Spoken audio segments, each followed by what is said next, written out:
Have you ever thought about controlling a robot with just your mind? Or what if you could type an email just by thinking it? Well, guess what?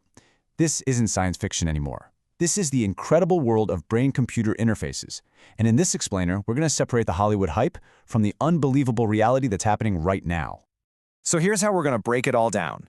We'll start with those wild sci-fi dreams that get everyone so excited. Then, we'll pull back to what's actually possible today. After that, we're going to peek under the hood to see how it works, check out the medical miracles it's already creating, and finally, tackle some of the huge questions about where this is all going. All right, first up, the dream. Let's talk about those big, bold, futuristic ideas that movies and books have been promising us for decades. I mean, this is the central question, right?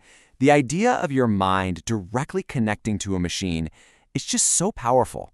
For the longest time, it was pure fantasy. But now, researchers in labs all over the world are actually turning those fantasies into real working prototypes. It's happening. The ultimate sci-fi wish list for this tech is, well, it's pretty mind-bending. We're talking about controlling a prosthetic limb as if it were your own, or true telepathy, actually sharing thoughts without saying a single word. And then there's the biggest one of all, uploading your consciousness to a computer, basically achieving a kind of digital immortality. You see, these aren't just tech goals. They make you question what it even means to be human. Okay, so that's the dream. Awesome, right? But now, let's get real for a minute. What can this technology actually do right here, right now, once you push past all those futuristic headlines? The reality is actually this really fascinating trade-off. So no, we're not having full-on telepathic conversations, but people are typing just by thinking.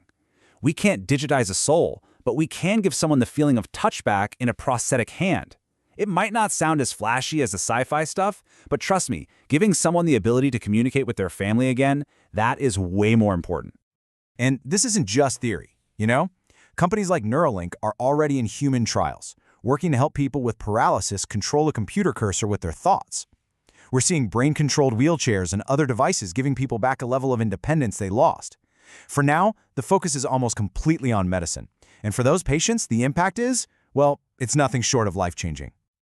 So, how does any of this work? I mean, how does a simple, fleeting thought get turned into a command that a computer can actually understand? Let's get into the mechanics.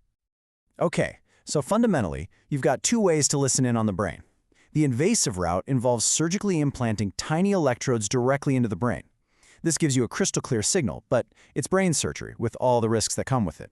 The other way is non-invasive. Think of those EEG caps with all the sensors. They're totally safe and easy to use, but the signal is a lot weaker, kind of fuzzy. It's that classic engineering trade-off. Do you want high precision or high safety?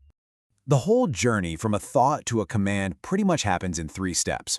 First, the sensors, either the implant or the cap, pick up the raw electrical crackle from your neurons firing. Second, powerful software has to clean up that signal, filtering out all the background noise your brain is constantly making. And finally, and this is where the real magic happens, machine learning algorithms are trained to recognize the unique pattern your brain makes when you simply intend to do something, like move the cursor left. It learns your thoughts and translates them into a command. So now that we have an idea of how it works, let's circle back to the incredible results. This is where the tech is making a real, tangible, jaw-dropping difference in people's lives today. This quote, man, it really gets right to the heart of it.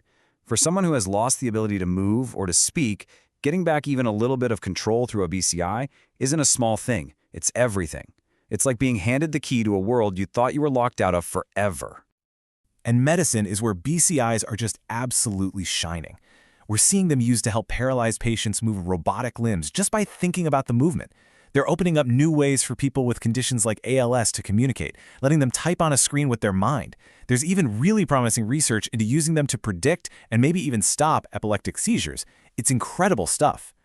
But, and this is a big but, beyond medicine, the next frontier is already coming into view. Using BCIs not to fix something that's broken, but to enhance the abilities of healthy people. And that, well, that opens up a whole new world of possibilities and a ton of really complex ethical questions. And this is where it all gets complicated. As this technology starts to move out of the lab and into our daily lives, we're going to have to face some really profound questions about our future and about our own minds. I mean, just think about that for a second.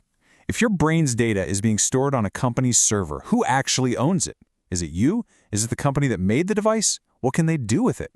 Your brainwaves are literally the most personal data that could possibly exist, and figuring out how to protect that is a challenge we have never, ever faced before. And then you've got the darker side of things. If a device can read from your brain, could it one day write to it? The idea of brain hacking, or someone manipulating your thoughts, sounds like something out of a dystopian movie, but it's a security risk that has to be designed against from the very beginning. And when you zoom out on the grandest scale, this technology forces us to ask a really fundamental question. What does it mean to be human anymore? As we start to literally merge our biology with our technology, we're starting down a path that could change our species forever. It's a huge, speculative question, but for the first time in human history, is actually on the table. So, we'll leave you with this thought. The brain-computer interface revolution is no longer a question of if, it's when and how.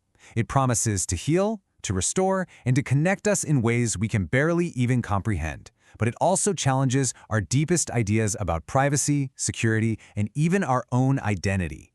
The next great frontier isn't out there in space. It's right here, inside our own heads. The only question left is, are you ready for it?